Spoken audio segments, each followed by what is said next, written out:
Assalamualaikum warahmatullahi wabarakatuh.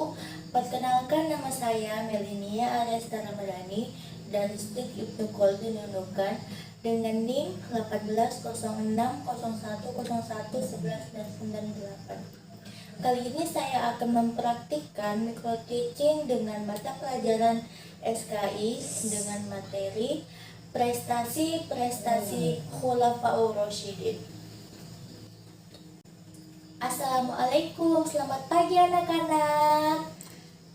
Sebelum kita mulai pelajaran pada pagi hari ini, alangkah baiknya kita berdoa dulu ya. Siapa yang ingin memimpin berdoa? Saya, Bu. Oke, Siti silahkan. Sebelum belajar, marilah kita membaca doa bersama-sama. Berdoa dimulai. Berdoa selesai. Amin. Sebelum kita mulai pelajaran, Ibu absen dulu ya. Ibu berdiri aja ya. Siti Nur Karimah, Hadir, Bu. Nesya, Hadir, Bu. Rahmat Asar. Sakit, Bu. Oh, sudah ada suratnya? Belum ada, Bu. Oh, Ibu Alfa aja ya. Oke, anak-anak, pagi-pagi kita harus semangat dulu. Jadi Ibu minta kalian berdiri dulu ya. Ayo, Ya, Bu. berdiri.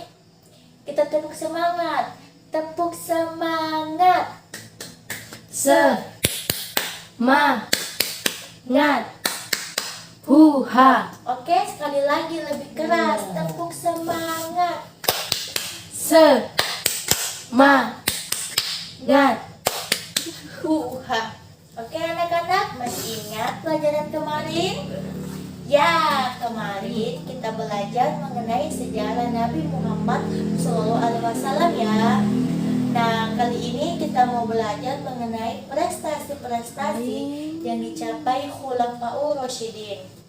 Di sini ada yang tahu artinya Khulafaur Rasyidin itu apa? Nah, Khulafaur Rasyidin itu pemimpin pengganti Rasulullah.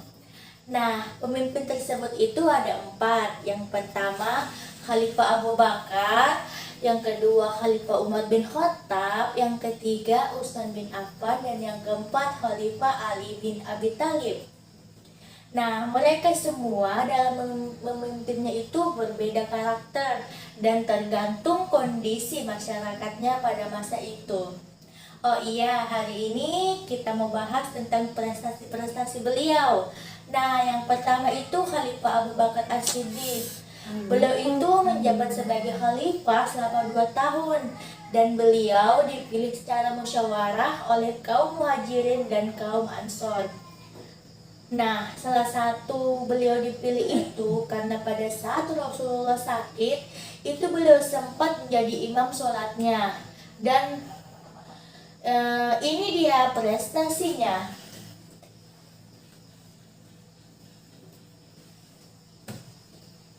Nah, Abu Bakar As-Siddiq yang pertama itu memerangi kelompok pembangkang. Salah satunya itu ada Musailama Al-Ahzab. Nah, seorang yang mengaku dirinya sebagai nabi, lalu Sayyidina Abu Bakar memerangi Musailama dan perang itu dikenal dengan nama perang Yamamah yang juga dimenangkan kaum muslimin. Nah, selanjutnya beliau juga tegas dengan kaum yang tidak mau membayar zakat. Nah, selanjutnya yang kedua tuh kodifikasi Al-Quran. Nah, pada saat memerangi kelompok pembangkang tadi, banyak para penghafal Al-Quran yang gugur di medan perang. Kurang lebih 70-an orang. Catat ya, apa yang Ibu bilang? Nah, Sayyidina Umar khawatir dengan hal tersebut. Nah, akhirnya mengusulkan untuk mengumpulkan ayat-ayat Al-Quran. Pada awalnya Sayyidina Abu Bakar tidak setuju. Dan Sayyidina Umar akhirnya meyakinkan beliau. Lalu Sayyidina Abu Bakar memerintahkan Zaid bin Khalid dan terkumpul ayat-ayat Al-Quran tersebut yang namanya tuh adalah mushaf. Nah, yang ketiga, perluasan wilayah Islam. Perluasan ini mencakup daerah Syria dan Khalifah. Abu Bakar juga ingin menguasai wilayah Kekaisaran Bizantium. Akhirnya terjadilah perang dengan kekaisaran tersebut yang dikenal dengan Perang Yarmouk dan dipimpin oleh Panglima Khalid bin Walid. Nah, selanjutnya Umar bin Khattab. Beliau menjadi khalifah selama 10 tahun dan beliau dipilih langsung oleh Abu Bakar As-Siddiq. Nah, dipilihnya itu atas persetujuan umat Islam juga pada saat itu. Nah, ini dia presentasinya. Yang pertama itu perluasan daerah Islam Persia dan Syria. Kan sudah dikuasai oleh Muslim pada masa Abu Bakar. Nah, oleh Khalifah Umar, ekspansi tersebut dilanjutkan ke daerah Mesir dan Irak. Jadi, pada saat Khalifah Umar, wilayah kekuasaan Islam itu meliputi wilayah Jazirah Arab, Palestina, Syria, dan sebagian besar wilayah Persia dan Mesir. Yang kedua, mengatur administrasi dan keuangan pemerintah. Nah, Sayyidina Umar bin Khattab menerapkan sistem administrasi pemerintahan yang mengatur 8 wilayah, yaitu Mekah, Madinah, Syria, Jazirah, Basra, Kufra, Palestina, dan Mesir. Beberapa departemen didirikan untuk mengatur gaji dan pajak tanah sehingga berdirinya Baitul Mal. Yang ketiga, menetapkan kalender Hijriah. Nah, penanggalan berdasarkan hijrah Nabi Muhammad SAW ke Madinah dan bulan Muharram sebagai awal bulan kalender Hijriah. Nah, selanjutnya Utsman bin Affan. Nah, Khalifah Utsman bin Affan ini dipilih melalui tim formatur yang dibentuk oleh Khalifah Umar bin Khattab. Nah, dari tim formatur tersebut terpilihlah Utsman dan beliau menjabat kurang lebih 10 tahun. Ini dia prestasinya. Pertama, kodifikasi mushaf Al-Quran. Jadi, pada saat itu wilayah Islam sudah luas, khawatir terjadi perbedaan susunan surah dan lapas-lapas. Kemudian, Khalifah Utsman memerintahkan untuk menyusun ayat-ayat Al-Quran dalam satu buku yang disebut mushaf. Nah, yang kedua itu renovasi Masjid Nabawi. Kan semakin banyak nih umat Islam, maka Masjid Nabawi diperluaskan lagi. Nah, yang ketiga, pembentukan Angkatan Laut. Pembentukan ini atas usul Muawiyah yang pada saat itu menjabat sebagai gubernur Suriah. Nah, selanjutnya Ali bin Abi Thalib.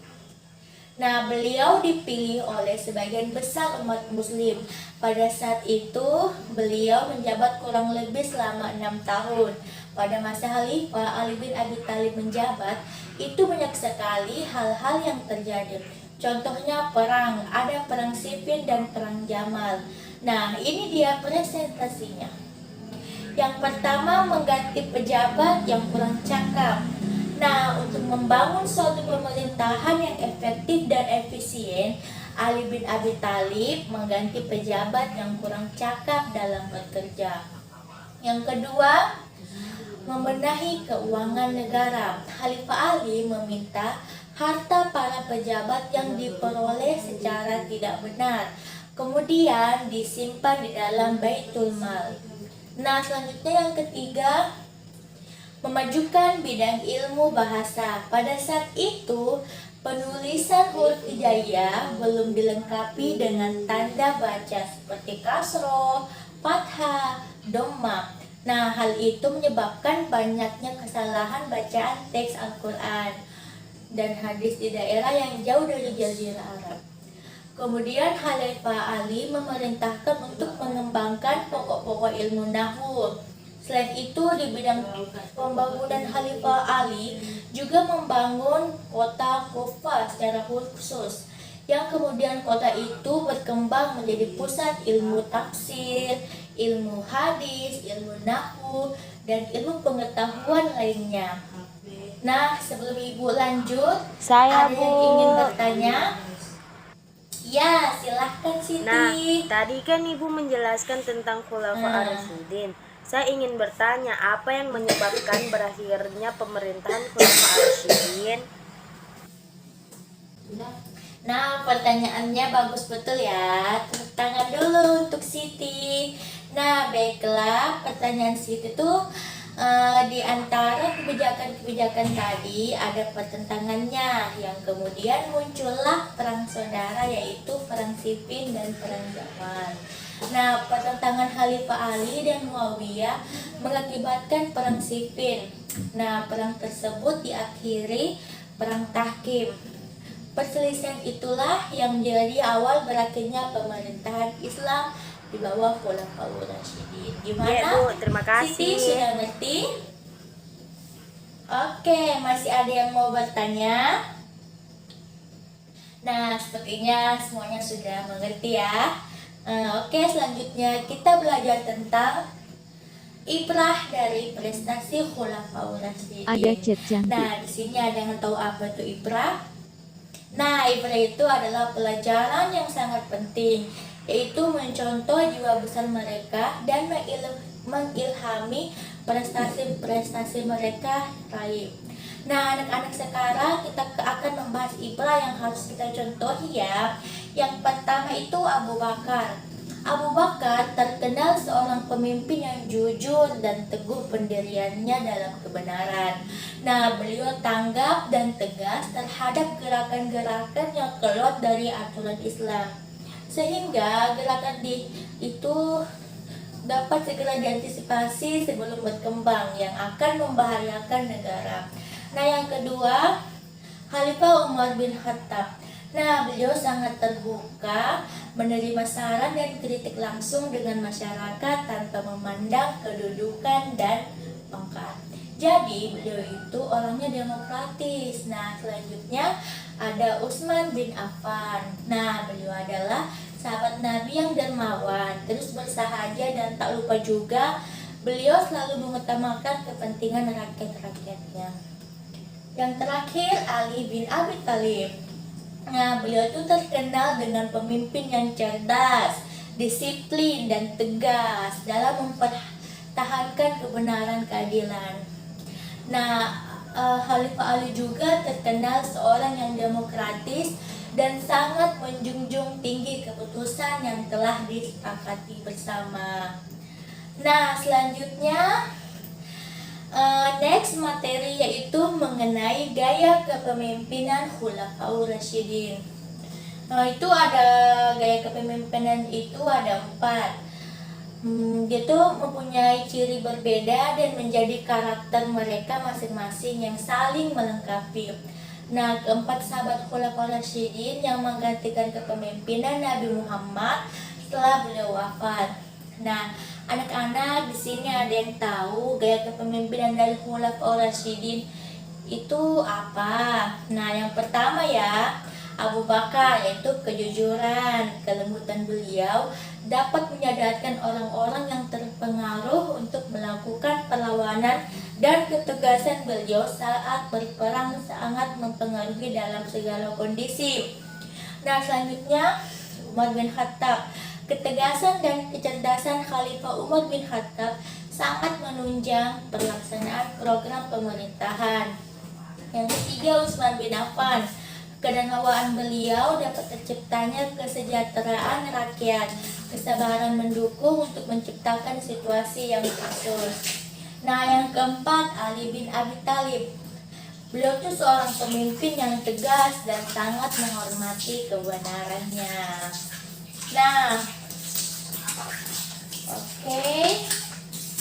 Nah, tinggal ya. Nah, dengan 10 menit lagi waktunya habis ya. Nah, Ibu punya soal. Catat ya, Ibu tunggu.